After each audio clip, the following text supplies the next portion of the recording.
arah angin berubah ke selatan sehingga tidak mengarah ke Bandara Ngurah Rai.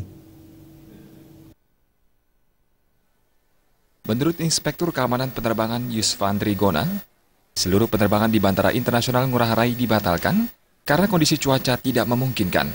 Penutupan bandara dijadwalkan dari pukul 1 siang sampai dengan pukul 7 petang waktu Indonesia Tengah. Namun pada pukul setengah 4 sore waktu setempat, bandara kembali dibuka karena angin yang tidak mengarah ke Bandara Ngurah Rai. Yusfandri Gona menambahkan, penerbangan menuju Bali dibatalkan demi menjaga keamanan penerbangan. Untuk saat ini, pihak bandara akan mengupayakan penerbangan bisa berjalan lancar sesuai dengan jadwal penerbangan. Penutupan bandara ini sudah dimulai tadi jam 1 siang 13.00 WITA untuk sampai jam 19.00 WITA.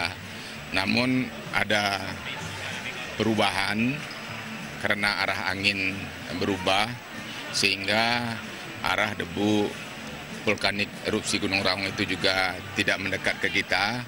Sekarang sudah dibuka jam 14.30.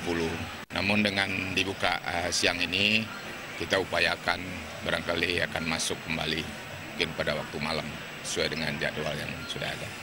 Bagi penumpang-penumpang yang menunggu di sini, mungkin ini juga akan terangkut karena segera check-in counter akan dibuka. Kemudian persiapan-persiapan di airside untuk pesawat, inspeksi bandar udara, runway, itu juga kita lakukan. Sampai saat ini pihak bandara masih berusaha memberikan pelayanan kepada para penumpang. Namun pihaknya juga masih menunggu kesiapan dari maskapai penerbangan untuk melayani penerbangan selanjutnya.